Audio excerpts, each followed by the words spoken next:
Hello, my name is Joe. This is Paddock Live. I'm joined by Finn, aka Academy Scoop. Finn, how are you doing? I'm doing very well, thank you. Good. This is a new one for me. New one for you. We're stood up. We're at the TV.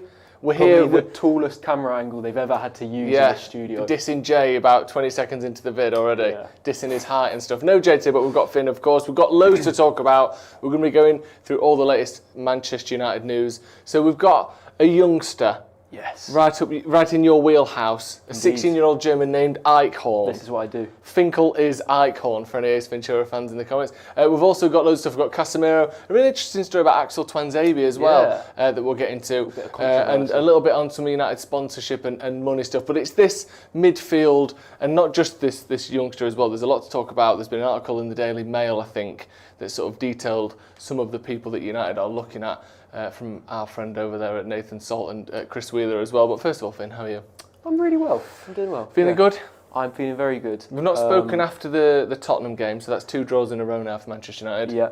Although 5 unbeaten, how are you feeling? 5 unbeaten. I'm feeling fairly balanced. For once, we're going into an international break without being the crisis team, which is always good.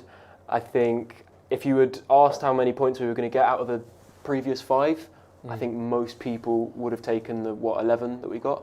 Is that right? Yeah. So yeah, I'm feeling pretty okay. The next 5 are fairly winnable games. I think we've got the most winnable run of games according to Opta, who they just change it depending on who's won the last few games. They just change it every game. So who cares? Right, let's get into our first story then. Let's see how I've explained the format to you. We're going to get a story. We're going to have a pun, and then we'll have to review it. So here we go. Eichhorn over Cobb. Over Cobb? Corn. No, Cobb. Over Cobb. As in the picking him over Cobby? Oh. Is that what it is? Yes. You just can't resist a Corn and Cobby Mainu pun, can you?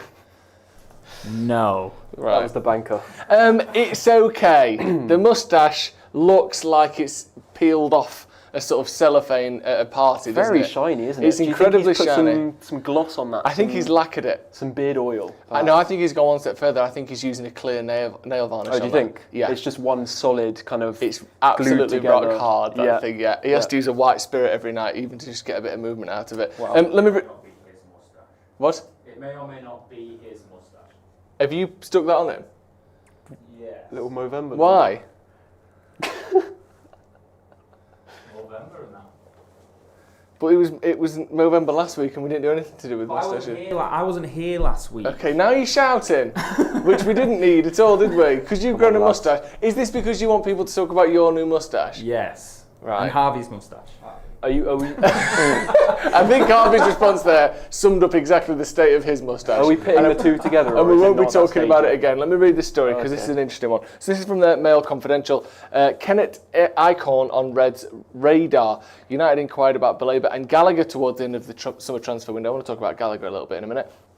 Forrest, Anderson and Wharton of Palace will be in great demand at the end of the season, and Confidential understands that United are also monitoring Wolves' Joao Gomes, who again we will talk about in a minute. United are among a host of European top clubs tracking the progress of Hertha Berlin's teenage midfielder Kennet Eichhorn, who is drawing comparisons with German great Toni Kroos. Bayern Munich are expected to lead the fight to keep Eichhorn in Germany, of course, and it's understood that scouts from United, Manchester City, Liverpool and Arsenal have also been monitoring him along with Real Madrid, Barcelona and Paris Saint-Germain. What do you know about this kid? I can't claim to have watched extensive volumes of his games. I have been aware of him for maybe a few weeks, maybe over a month. I know that he's very highly rated in Germany, obviously playing in the second division, but at 16, only recently turned 16, I believe he's become a regular starter for Hertha Berlin. Seems to have a lot of the skills that you'd look for in a top level midfielder, and that's why all these big clubs are seemingly after him. I think it's very early, and he's not necessarily someone who could come in and be the answer for United short term. But an interesting one for the long term, it seems. Yeah, I mean, it is an interesting one. Again, I don't know anything about him. I haven't seen him play at all. I've looked at a couple of people's assessments of him, and like I said, he seems to be very highly regarded. But A little bit all action. I can't pretend that I know anything about him. That is okay. With him being a sort of 16-year-old playing over in the German second division, he hasn't crossed my sort of pigeonhole. Not on your radar yet? Not really, no. But I like that we're doing this, and I like that this seems to be a sort of a strategy for United, doesn't it? We've seen it with sort of Sekou Kone, we've seen it with Eden Heaven and Chido Obi as well. I don't know if it would be the exact same scenario in terms of a really low transfer fee, or I don't know what his contract situation is. Do you know how it works in the EU and over in Germany? Well, first of all, he would have to go to Lausanne or Nice. You know, he'd have to go to one of the Ineos clubs because obviously until he's 18, he can't make a transfer to an English club. In terms of fee, I think I heard over 10 million for him at his age. I think it would be just a standard transfer fee. There's no kind of compensation or anything Similar like that. to what we did with Hannibal Medbury, was he back in the day? 7-8 And million? I believe at the time he was he the most expensive at his age, or second most expensive 16-year-old that there had been at that point? He's just had a dismissal, hasn't he, for misconduct? Yeah, something like that. It's a shame. He's gone that way a bit, hasn't he? He's become the sort of like. The thing is, it's always been levelled at him that he's had attitude problems. Yeah. But those around him, especially when he's younger, said he had a very good character, maybe a bit of healthy arrogance. But a lot of people seem to think that he'd be able to brush it off as he grown up, and he just hasn't. No. Unfortunately, it's weird, isn't it? He's gone from being sort of technical and almost beautiful to watch to being this like nasty shin kicker. Yeah, but very odd. Yeah, I was always defending him ardently, saying no, he's a brilliant technical talent, and we're yet to really see that competition. Anyway, within this though, there's a couple of other things. Obviously, Baleba, we've spoken about sort of ad nauseum, as they say. they do say. Gallagher, however, is a bit more of an interesting one because it was covered a little bit less. It's one that sort of keeps popping up. In the article as well, it talks about this potential for maybe a loan in January with a sort of 40 million or so option in the summer. What do you make of Conor Gallagher, his situation at Atletico Madrid, and whether he'd work at United? Obviously, it's not really one that gets you out of your seat, is it? No. I think we do have to make a few of these smart signings where they're going to play a role in your squad. And can do a job, especially in Ruben Amorim's system. He's obviously got the legs and the physicality that Amorim's looking for in his midfield too. Yeah. So I don't hate it. I know some people will be very against it because Gallagher's not someone associated with the upper echelons of technical ability, and you look back at the midfielders that United have had, and he doesn't really sit at that same table. But I don't have a massive issue with him coming in on loan, for example, in January. Not too sure I'd be putting any obligations in that contract. Maybe a buy option in case he does really well. But yeah, I'm kind of on the fence about that one, to be honest. Yeah, me too. 40 seems like a lot. 40 would be steep. Yeah. It's weird though, isn't it, as well? Because I remember watching him for Chelsea, and I always thought he's like just very unfashionable as a sort of politically almost at Chelsea. They had so many players, and he was the easiest one to drop. Yeah. And whenever he came on, I thought he often looked better than the person he was replacing. But I think Chelsea just got it in their heads, we're getting rid of this guy. He's worth a little bit of money. He's not, quite where we want players to be in terms of, quality. He's obviously not Caicedo levels. But yeah, I remember, especially before Enzo and Caicedo had this kind of little sort of bond going, I'm thinking, actually, he looks pretty good. And he's not awful. He's not a bad player at all. He's just not like doesn't next fill 10 you with years inspiration, does it? It's not. I know No. Baleba's not been great this season, but knowing what he's capable of and the heights that he could reach, it's hard to get really excited about a player like Gallagher when someone else like him is in the frame. What about Joao Gomes at Wolves?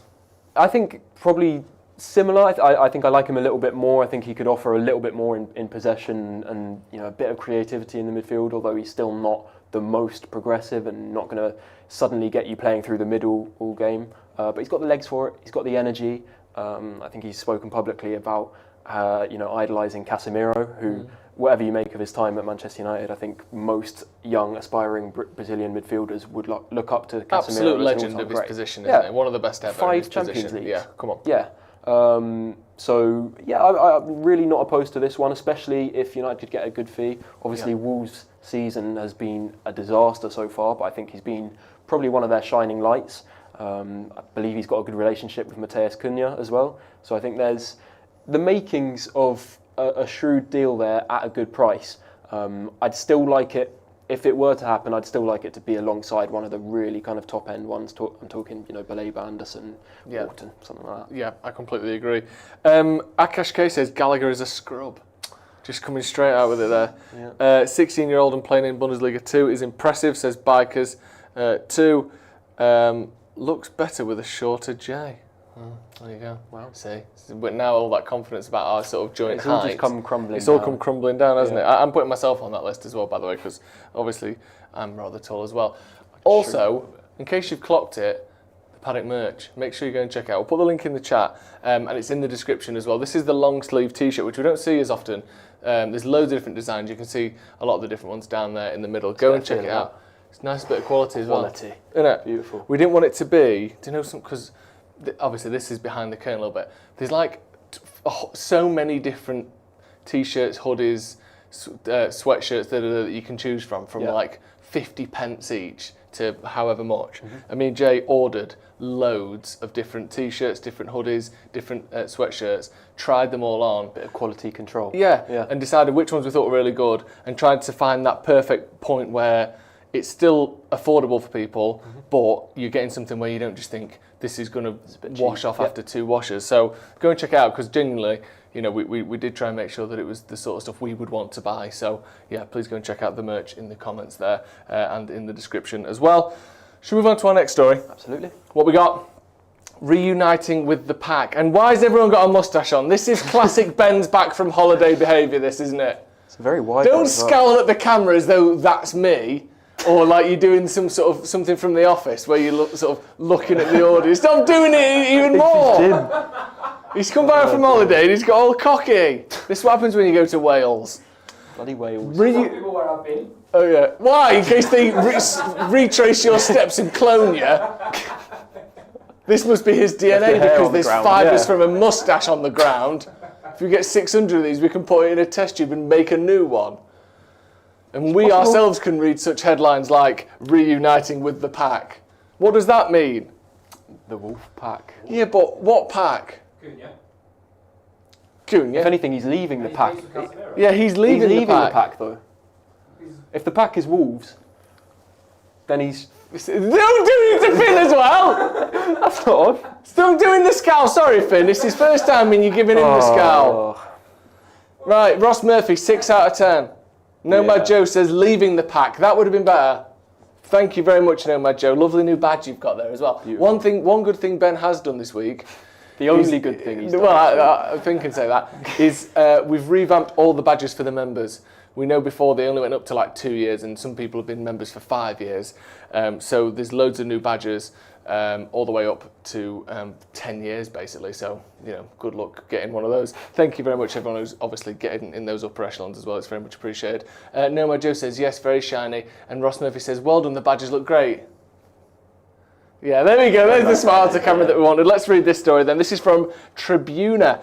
It says Manchester United are reportedly eyeing Wolves midfielder Joao Gomes as part of their summer transfer plans. The 24-year-old Brazilian has impressed with his energy and ball-winning ability, drawing comparisons to his compatriot Casemiro, a player that is publicly called his idol, as you mentioned rightfully so before, Finn. United are keen to reinforce their midfield, view Gomes as a long-term successor in that role. Having already played alongside Casemiro for Brazil, Gomes could be tempted by a reunion at Old Trafford, especially if Wolves' Premier League status comes under threat later this season. We don't need to go into this too much. We have just mentioned him a little bit. Yep. Do you think he's the sort of player, though, that United should be after? Definitely the sort of player if we're talking about profile and style of midfielder. Yep. We know that Amorim has quite a specific criteria for what he's looking for in one of his midfield pairing. Obviously, they've got to have legs. They've got to be able to cover ground and shield the back three. There's a lot of space to cover, so you need a combination of athleticism and the intelligence to read the game properly. Yep. I think Gomes has shown that he's capable of that. I think there were a lot of people, when he was signed from Flamengo, that felt that bigger Premier League clubs and other European clubs had kind of missed a trick a little bit. So he's highly rated and probably beginning to outgrow Wolves. That's not to say that necessarily he'll be leaving in January or anything like that, but I think a summer move is definitely on the cards. And yeah, I like him as a player. Yeah, and I think these sorts of signings can go under the radar a little bit. These are the kind of McAllisters to Liverpool, the Wijnaldums to Liverpool. But these sorts of players, we think, well, he's not a child. He's 24. He's in that kind of, leaning towards his prime. Obviously not quite there yet. I'm sure there's still space to go. The foothills. The foothills of his prime. But he's not a world-class player, so do we want him? But sometimes, and I'm not saying him in particular, sometimes that's the exact sort of player that you need to complement the others. In a great rebuild, not every player is absolutely world-class. Yeah. A lot of the really successful teams in the Premier League have had many of these players, kind of utility players who can do a job. I think Conor Gallagher probably falls into that similar category. He's not looked at as a world-class player like a Baleba, potentially. But I think they're necessary signings that can really help to prop up a successful rebuild. Yeah, I completely agree. Let's move on to our next story then, because we have spoken about this, and it kind of ties in, and there's another Tash. Don't pack your casse just yet. Don't pack your casa just yet. I do like that one. Yeah, I like that one. This is one of those ones that looks better written down than it does out loud. So what you've done there is made me look a tosser by making me read it out, but you've got all the credit, guys. Well done. That's exactly what they had in mind. You know what I mean? Written down, fantastic. Brilliant. Said out loud, Casa. because no one calls him Casemiro. No. And to say don't pack your casa makes me look like a... Don't pack your house. It looks like a real tool. Yeah. Let me read it anyway. This is from Fabrizio Romano. Romano sheds light on Casemiro's future at Manchester United. In the latest update posted on his YouTube channel, Fabrizio Romano offered some insight on the current situation. The Italian journalist insists that Amorim has every desire to keep Casemiro at Carrington beyond the current campaign, as he has become a crucial player in his system. However, the player must be willing to accept a financial sacrifice. At the moment, his salary is way too high for Manchester United to extend that, according to Romano, said the transfer market expert. Or they find a solution for the contract, and this is for Casemiro and Maguire, or the players will leave for free. What do you make of this, the idea of Casemiro staying beyond the season? I think if you asked me 6 or 8 months ago, I would have said absolutely not. No sense in that whatsoever. But his situation has changed rapidly in that time. And I think, as has been pointed out, he's now a very, very important member of that squad. Not just for what he does on the pitch, but in terms of the guidance that he can give to younger players. I do think the vital part of that is that he has to be willing to take a pay cut. Yeah. He's the highest earning player at United. Yeah. I'm not saying he's undeserving of that, but I don't think that's a reflection of his ability. These days he's past his prime. We know that. So I'm not completely opposed to it. I think it's similar to Maguire's situation, where if there's a significant pay cut involved, then I do see the virtue in keeping him around a little bit, especially if we're going to bring through a couple of younger midfielders. He can kind of tutor and guide them. So yeah, I completely agree. Yeah, I think he's the sort of player that one question will be next season if we're back in Europe, how does he and his legs kind of fare in that environment? Does he go back to looking like someone that you can't really rely on? Because last season he almost got kind of saved by the Europa League run, didn't he? He really looked good in that, where it was a little bit slower. It's his bread and butter playing in Europe, isn't it? Yeah, and exactly. He's playing in the sort of environment that he knows the best. Now this season, 1 game a week, he looks very good in the Premier League. And also, you've got players around him that are supporting and sort of reinforcing the middle of the park. The levels are going up everywhere, aren't they? So exactly. So, he doesn't have to be covering quite as much ground as he would have done in his mid-20s, or would have been capable of in his mid-20s. But like you said, he's probably going to have to half his wages, maybe more. I think the report says somewhere in the 300s, 300, 350. I think United would hope that they could even, take 2/3 out of that. Yeah, I think they'll want him to come down to sort of 150 or so, I'd have thought, which is toward the lower end of that. I think a lot of United players at the minute are between 100 and 200. That seems to be where they've done that very well, and that's been something that's needed to change for so long. So to get someone like Casemiro into that bracket while keeping what he does offer around, I think that would be good business from United. Obviously only on maybe a 1, maybe 2 year deal at most, if you want to keep a little bit of transfer value potentially. Yeah. But don't hate it. No, me neither. I don't hate the pun either. No, I think it's good. Ashreya Shah, he says, Amorim said he adjusted his tactics to get the best out of Casemiro. Can he do something like that for Kobe? I hope Kobe does well for us during AFCON. Yeah. Do you think he can? I'm trying not to make predictions about Kobe Mainoo, because at the end of the day I have no idea what's going to happen. It really, really upsets me to see him not getting minutes, because one of, if not my favourite players in world football. Watched him develop since he was 15, 16 for the under-18s, and we all know what a special talent he is, and what he's already achieved at his age is pretty amazing. And yeah, it gives you hope looking at the progression that someone like Casemiro has made in last 6 months, that you can go from being absolutely bottom of the pile. Amarim said he was behind Toby Collier in his favoured midfielders. You'd hope that with the right adjustments, Kobbie Mainoo could have a similar return to the limelight, because at the end of the day you want your best players playing, and Kobbie Mainoo, for me, is one of our best players. Yeah, and like you said, Amarim always says everyone needs to be ready to play. Everyone's got a role. Everyone, things can change to be quickly. here, and things can change very quickly. Train hard, prove that you're good enough, you'll play. Yeah. So let's believe him, and like you said, we've got some evidence that that's the case with Casemiro, haven't we? So yeah, let's wait and see. What we got next? This is an interesting one actually. Axel Tuanzebe. Now, here's what I don't like about this. We've forced this Movember thing in, and then we're doing puns on that. The pun can't be, The pun should be about the story, not about this extra thing that you've put in. Why? Look at the size of that tash as well, by the way. That is very well photoshopped, yes. that one, I will say. Really good story. It's an eccentric moustache. So what people saying. Ross Murphy says lol, and Nomad Joe says haha. You got away with it. It works. It works to an in extent. the environment that you've created in the world for you've built for it specifically. Of course, it works. You've built created it from the ground purpose. up. Let me read this then. This is really interesting actually. Yeah. Details of former Manchester United player's $1 million lawsuit against the club obtained by Sky News. The lawsuit lodged at the High Court in London shows the 27-year-old Congolese player expects to recover damages in excess of £1 million. The case centres on a stress fracture. By the way, we haven't said it, so it's Axel Tuanzebe, obviously, by the way. His name hasn't been mentioned in full yet, so I'm just going to come out and say that, even though I think that was pretty clear to everyone. His case centres on stress fractures at the back of the spine, which the British Association of Spine Surgeons says footballers are vulnerable to. It's alleged Tuanzebe sustained a left-sided pars fracture in January 2020, which became chronic by July 2022 when he also developed a right-sided pars fracture. The lawsuit says it's the claimant's case that the defendant, which is United, negligently failed to properly investigate the claimant's pars fractures, failed to arrest the claimant, and failed to refer him to a specialist sports spinal surgeon. Say that 5 times fast. I don't know how much more of this you've seen or read today. But there's sort of a few different things going on here. How aware of this story are you? Yeah, it's been an ongoing story for a while, hasn't it? Yeah. So this is clearly all coming to light.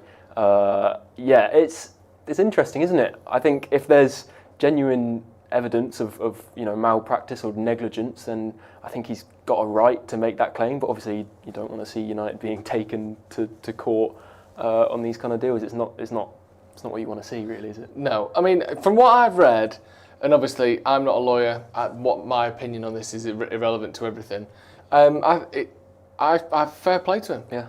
By the sounds of it, United was shit with him. Well, I think you could easily make the point that the $1 million that he might get in, paid back to him, probably pales in comparison to what he may have earned if he was playing regularly at a club that reflects, the potential that he can claim that he had. I mean, the fact that he's playing for Burnley in the Premier League now, with this kind of condition, because I think it says that he can't, basically he can't play without pain and without discomfort as it stands. So essentially, what I think happened is, or what was sort of alleged to have happened is, he had this stress fracture in his back. He sort of, he had scans on it. It became clear what it was, and United told him you've got to keep playing anyway. Yeah. And then he kept playing. And then had this second fracture on his back, and then basically wanted more time off. And I think again they told him, "You've got to keep playing." So if that's led to long-term damage when he was trying to rest and recover and wasn't allowed to, or was encouraged not to, or whatever it may be, fucking yeah. Of course it is. Like I think he he's was one got of the every most, right. Yeah, and I would be doing the same. So obviously I'm a Man United fan, but I'm not going to defend Manchester United as an organisation above anyone else, no matter what. If there's been obvious wrongdoing, then I think you've got to be fair about it and recognise how he has been quite hard done by. I think those who watched him years ago remember how highly he was rated and the potential that was attached to him. I think many people thought that he could be playing for England and Manchester United as a starting centre back for years to come. So it's a shame that his career has kind of been reduced to something that is so far detached from what he could have been. Yeah. And yeah, I think he's got every single right to do that. Yeah, and hopefully, obviously, we'll get to the bottom of it. And, Yeah. you know, I don't know what the typical kind of outcome for these sorts of things not are. familiar with the intricacies. No, me neither. But let's get to the bottom of it. And if he's been, you know, basically forced to play when he was injured and that's affected his career, let's get him some money. What manager would that be under? 2022 would have been Solskjaer into Ten Hag, wouldn't it? I think. Okay. Is that right? Sounds right. Solskjaer left in 2022. Yeah. And then 23, 20... Is that right? Can we double check that? Yeah. But I'm pretty sure, it would have been Solskjaer into Ten Hag. Because that makes sense. But we'll obviously, people saying Ragnick. So that, I think that kind of era there. Good luck to... July Ten Hag was July 22, so right. it was one or the other or both. Okay. Right, let's get into some of these comments. Tyler Wood with a super chat. This is lovely. Great to see Finn getting properly integrated. Great lad. Rate his opinion. Up the paddock. Also, Finn, the only one without a lip ferret today. So no moustache. I don't think I'm capable of growing one. Thanks for the kind words, by the way. Yeah? I've very blonde facial hair when it grows, so it's just not really... It's not a good look. Yeah. Yeah. Well, you can always dye it. That's true. Dye it to be the same colour as your hair, so it looks sort of more natural. It's a lot of faff. Yes. Give it a few years, see what happens. Yeah, you'll have one day. Yeah. Heavens also says, Rangnick, Ashkash cases, do we have a chiropractor at the club? I don't know. You'd assume so, but I don't think chiropractors are necessarily rated in terms of top level athletes. I don't think they're legally sort of anything, are they? I think within the medical world, they're very looked down upon as people who are grifters, to be honest. Which doesn't necessarily mean that they are. I'm sure there are from some a sports useful science chiropractors out there. I don't think, they would be necessarily being employed. Have you seen the AI-generated chiropractor videos recently? Where people just get enjoying pushed those. through a They table. just get absolutely launched through walls, and they're usually old ladies. Not sure how I feel about that. Have you seen the real ones that are almost where they actually the worst ones are where they get the strap around the neck and they just almost decapitate them. Yeah, it's just some firefighter that just can't be doing you any good. Door in 20 years, just comes in like that. And then all of a sudden they've got a towel around his neck and his head is detached from his body and sellotape back on. Yeah. And he's like, thanks.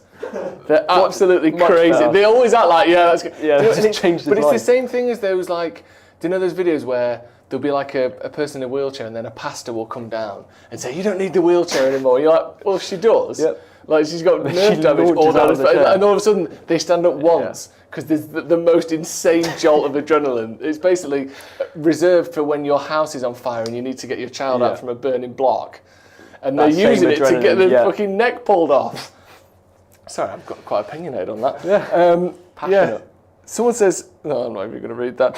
Heaven's Soul says, I want that neck strap experience though. I feel like it might straighten my spine out like Mr. Incredible versus that robot.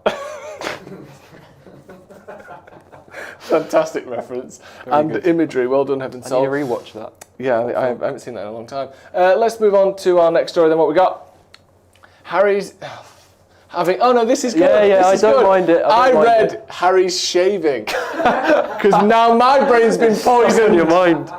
Harry's having a hoot in Sheffield. He plays for Wednesday, the Owls. It's very good. That's good stuff. Good. First round of applause of the night. Well done. Well done, you two. Don't wink at the camera. Don't be so showbiz with it. Although you've lost a couple of points because whatever this sort of... Oh, that's poor design. Sort of relic of a previous graphic there. That's the ChatGPT. I'll tell you exactly what that is, by the way. No, I don't need to know. Wednesday to keep Amass beyond January. Left-back Harry Amass will remain at Sheffield Wednesday following the January transfer window. The Manchester United loanee was originally signed on a 4-month deal in September, but the Premier League side have decided not to recall the 18-year-old in the winter window, reports BBC Radio Sheffield. Amass has appeared in every championship game for the Owls since making his debut against Bristol in September, playing all 90 minutes in the last 10, very good. The England under-19 international also scored his first senior goal for the club during their most recent outing against Southampton. What do you think to Harry Amass and his time at Sheffield Wednesday? Yeah, really, really pleased with his progress that he's made. I think, I watched him in the academy again for a couple of years after he joined from Watford. He was always one of the most highly rated players in his group. Yep. Was very, very important to that season where they won the domestic treble under Adam Lawrence. I think it was 2023.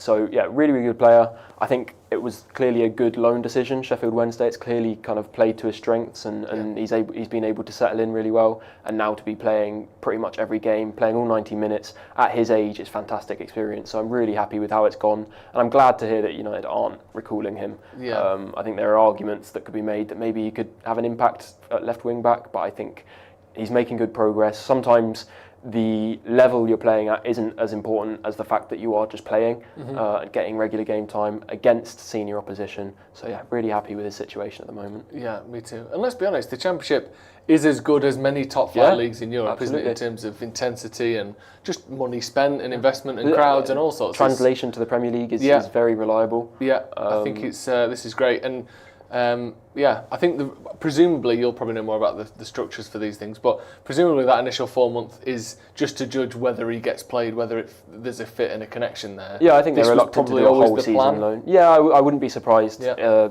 Obviously, they want to be cautious, and especially I think with some of the background of Sheffield Wednesday at the moment, there's a bit of up and down at the club. More down than up. More down than up. There's a bit of optimism, I think, at the minute. Yeah. Yeah. So yeah, I wouldn't be surprised if that's kind of just a precaution, but it looks like he'll be spending the whole season there. Just watched him earlier today for England's under-19s, 2-0 win against Lithuania, one of the standout players. Great. So he's clearly playing with some confidence, enjoying himself, enjoying his season, and I think long may it continue. Yeah, absolutely. A lot of people liking the pun there. Heaven Soul says 8 out of 10, no my Joe, good one. Yeah. Ross Murphy says, well, he says evening Notch, and then Notch says, hey Ross Orator. So they're just having a little chat, not about the puns, but just with each other, and that's what we like to foster here, a community. So yeah, cheers guys. Someone said send them Dallo instead. Now Dave, how dare you? That's Ruben Amrim's cousin you're talking about there. It's family. Yes, exactly. No, commenter, that didn't happen. That never happened. He just says that I battered Nathan Salt around the back of that, and I didn't. I don't know if that's a fair match, to be honest. Well, I'll be honest, he made it a lot more fair than I was thinking it was going to be. Oh, really? Yes, absolutely punished me. Got me in a bit of cling film and hit me with one of those chicken tenderising hammers. Oldest trick in the book. Oldest trick in the book. Once you're under that cling film and you've been pegged down at 4 corners, you've got almost no chance. What we got next? Irish duo. What we got? The moustaches keep doubling. Fuck off! No. Stop with the moustaches! This is good. The annoying thing is it's a good pun, but again, it's built on a house of lies. And these are children as well. And these are children as well. Don't know what that's got to do with anything. Look at this. Sorry, it's a good pun. I'm sick of the moustaches. We're 2 weeks into November now. We didn't do it last week, and now all of a sudden Ben's back. We're doing consistency, some consistency. Stop touching your moustache with that cap on as well. Like you work at Barstool Sports over there. Right, here we go. Man United are scouting Michael Noonan and Vinnie Leonard. In Irish football right now, there are a few names more... Sorry, let me start this again. Because this is written far more kind of conversationally than I was expecting. In Irish football right now, there are a few names more exciting than that of 17-year-old League of Ireland phenom Michael Noonan. The striker has been making a name for himself at club level, and this autumn's Under-17 World Cup, the goals have been flown for him with 2 in 3 games. Now, United in Focus understands that the Republic of Ireland duo, Michael Noonan from Shamrock Rovers and his teammate Vinnie Leonard from Dundalk, have caught the eye of United during the tournament. Both were close to moving to England last summer, with Championship clubs interested, but now Noonan particularly is attracting attention from the Red Devils, having enjoyed a really impressive tournament thus far. What do you know about this? I'll be honest, not much. Okay, well that's I hate to let you down. That's more than me. Okay. Yeah, they're young players, they're highly rated. Yeah. It's got to be a good thing. Yeah. It's good that we're looking in different markets. Yeah. There's variety there. There's a bit of creativity there to search these kind of lesser known, lesser utilised markets. Can't claim to really know anything about the players. Okay, that's fair enough. Yeah. I know nothing about them. It's an interesting one though, isn't it, that it's so close to us geographically. Yeah. Yeah. When's the last time United signed a player from Ireland that was like? I'm sure we've had players come Northern over to Ireland, the academy. Ethan Galbraith. But you know what I mean? Yeah. It's weird, isn't it? I know that again.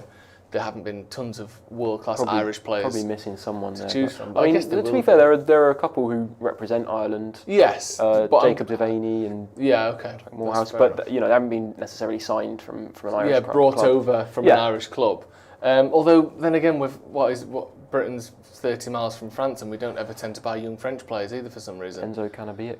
Well, there's the next one. But when's he arriving? Next season? If they decide they want him in the squad, it would be next summer, yeah. Okay, very nice. If anyone knows about these two, let me know in the comments.